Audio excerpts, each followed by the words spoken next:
बैनुल-अक़वामी तंजीम amnesty international के report में भारत की जानिब से इसराइल को असलहे की फराहमी पर संगीन खदशात का इजहार किया गया है।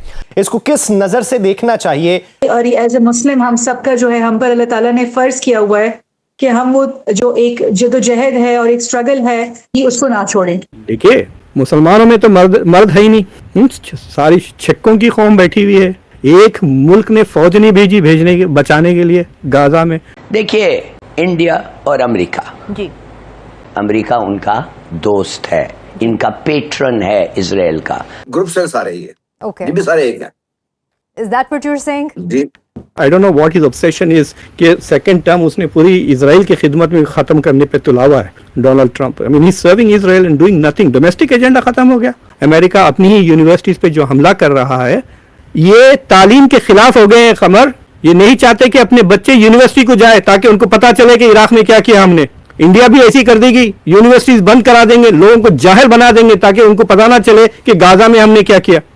प्राइम मिनिस्टर मोदी जो है या भारत जो है बड़ा अपने उन्होंने जहां उनके इंटरेस्ट हैं वो उनको प्रोटेक्ट कर रहे हैं।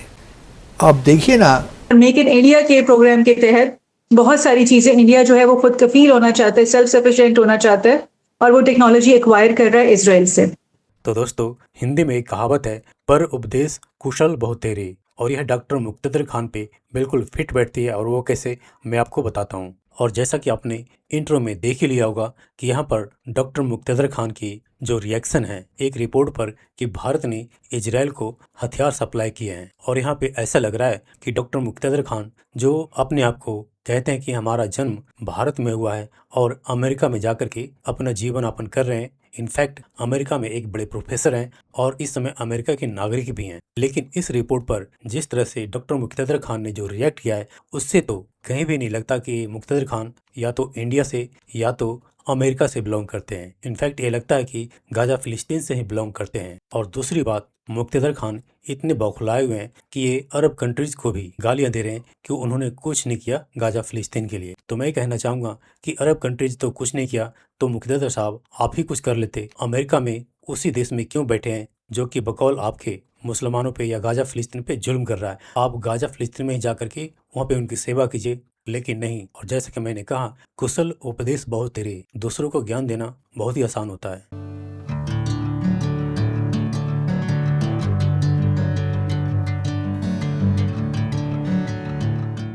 साहब, इंडिया के बारे में कहा गया कि जी आप असला बेचते हैं इजराइल को, जेनोसाइड हुआ है। वो कहते हैं भाई हम बेचते हैं, हमारे ताल्लुक है, स्ट्रेटेजिक पार्टनरशिप है, दुनिया क्या कर लेगी? अमेरिका भी तो बेचता है, जर्मनी भी तो बेचता है। What do you make of that? Amnesty international की जो रिपोर्ट आई है, that is what this is, it's called made in India नाम की रिपोर्ट है। तो बहुत ही इंटरेस्टिंग टाइटल दिया उन्होंने। तो उन्होंने कहा कि 2-3 किस्म के उन्होंने क्लासिफिकेशंस की। एक है जो सीधा सीधा हथियार भेजे गए, फिर दूसरा क्लासिफिकेशन ये है कि वो चीज़ें भेजी गई जो हथियार नहीं है बट डुअल टेक्नोलॉजी है। तीसरी चीज़ ये है कि उन्होंने डिफेंसिव हथियार, ख़ासतौर से एयर डिफेंसिव वेपन्स को इग्नोर कर दिया, क्योंकि गाज़ा के पास एयरफोर्स वगैरह नहीं है। So those are not used in Gaza. I think that is why they have ignored air defence. Air defence के ताल्लुक से भी कुछ इंडिया ने बेचा, लेकिन ड्रोन्स की बहुत टेक्नोलॉजी। और उन्होंने लिस्ट किया कि कौन से इंडिया की कंपनीज ने ये हथियार भेजे, किस क्वांटिटी में। लिटरली वो जो बम होते हैं ना, जो फायर करते हैं, शेल्स कहते हैं ना, तो आर्टिलरी शेल्स भेजे हैं वहाँ पर हज़ारों की तादाद में। So those artillery shells were used in Gaza. लेकिन अक्सर ये लॉजिक बिल्ड की जाती है कि जनाब हम तो एक कंपनी को देते हैं, वो कहाँ इस्तेमाल करती है हमारा कंसर्न नहीं।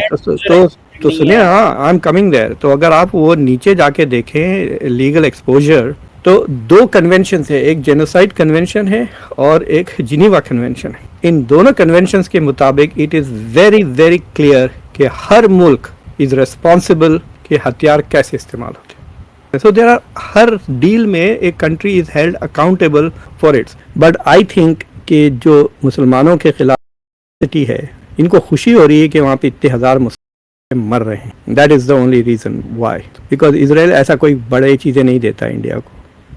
इट्स नथिंग बिग, $10 बिलियन का ट्रेड है, that is nothing. So whatever their motivations, ये बड़े अपने आप को बड़े तीसमार खान समझते हैं। वी आर मल्टी अलाइनमेंट, हम इनके साथ भी हैं, हम उनके साथ भी है, एटीट्यूड हो गया। ठीक है, यू आर फाइन। वो ऑपरेशन सिंदूर के वक्त तो पता चल गया था, नोबडी स्टूड विथ यू। देखिए, genocide of Gaza is the biggest anti humanity crime of this century. इसके ऊपर डॉक्यूमेंट्रीज बनेंगे, इसमें इंडिया का रोल के ऊपर बार बार जिक्र करेगा। तो इंडिया का जो कोशिश है to project itself as a good player in the world is going to be ruined even if there is no arrest और वारंट ऑन मोदी। समझे? देखिए, मुसलमानों में तो मर्द है ही नहीं, सारे मर्द मर गए। सारी छिक्कों की कौम बैठी हुई है, 2 बिलियन है तो क्या कर लिए? कुछ नहीं किया। एक मुल्क ने फौज नहीं भेजी बचाने के लिए गाजा में। तो मुसलमानों ने तो सिग्नल दे दिया कि आप दिन रात सड़कों पे मारो मुसलमानों को, जितना मारना चाहते हैं मारो उनको, हम कुछ नहीं करेंगे। This is the message from Muslims to the rest of the world. तो मारेगा इजराइल और मारेगा, उसके साथ और भी दोस्ती करेंगे लोग। आपके ऊपर भी प्रेशर आने वाला है। आप जो घुसे हुए हैं ना व्हाइट हाउस में, one day Trump is going to just turn around and saying so when are you signing Abraham accords.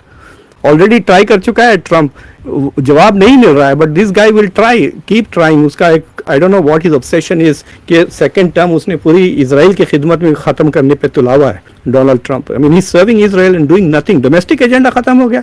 आप रिपब्लिकन पार्टी का एजेंडा क्या है मुझे नहीं बता सकते, हालांकि they control the house, they control the senate, they control the white house, they control the supreme court. सोचिए आप, बहुत रेयर अपॉर्चुनिटी है ये किसी पार्टी को अमेरिका में। All they are doing is Iran Iran Iran. So but what I am trying to say is कि India का जो गोल था to project itself as a super power as a different side, so वो जो goal है India का to project itself as a good power, so ये सारा का सारा सड़ जाएगा।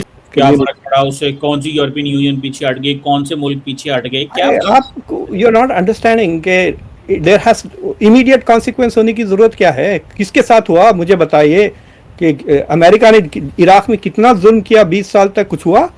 But there is a cost of the reputation, image खराब हुआ है। ताल्लुकात खराब हुए अमेरिका के because of Iraq, because of Afghanistan, because of at home there is. America अपनी ही यूनिवर्सिटीज पे जो हमला कर रहा है, जो कोलंबिया यूनिवर्सिटी के ऊपर जो हमला किया है, हार्वर्ड के ऊपर जो केसेस किए डोनाल्ड ट्रम्प, ये तालीम के खिलाफ हो गए हैं कमर। ये नहीं चाहते कि अपने बच्चे यूनिवर्सिटी को जाए ताकि उनको पता चले कि इराक में क्या किया हमने। इंडिया भी ऐसी कर देगी, यूनिवर्सिटीज बंद करा देंगे, लोगों को जाहिल बना देंगे ताकि उनको पता ना चले कि गाजा में हमने क्या किया।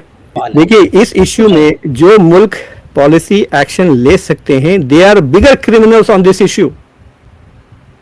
तो फिर आप फॉर एग्जाम्पल कौन ले सकता सीरियस इशू, अमेरिका या यूरोपियन कंट्रीज? और कौन लेगा? चाइना थोड़ी, चाइना को कोई फिक्र है क्या ह्यूमन राइट्स वायलेशन? तो कुछ नहीं है, वो तो तालिबान के भी खुश है, they are happy with anybody. भाई सबसे ज्यादा जो काम करते हैं ह्यूमन राइट्स के इश्यूज पे वो तो यहूदी ही है ना, और यहूदी इजराइल को बचाने पे लगे हुए हैं, तो उनके पास एक इजराइल एक्सेप्शनलिज्म है। सो ये इस वजह से इजराइल बच जा रहा है because the human rights community in America is dependent on Jewish money to a great extent. देखिए आप, मैं ये कह रहा हूँ प्राइम मिनिस्टर मोदी ने क्या क्या किया, कैसे कैसे हुआ जी, पीपल मूव ऑन।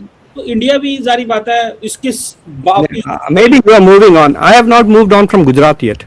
20 साल हो गए और मैं अकेला नहीं हूँ।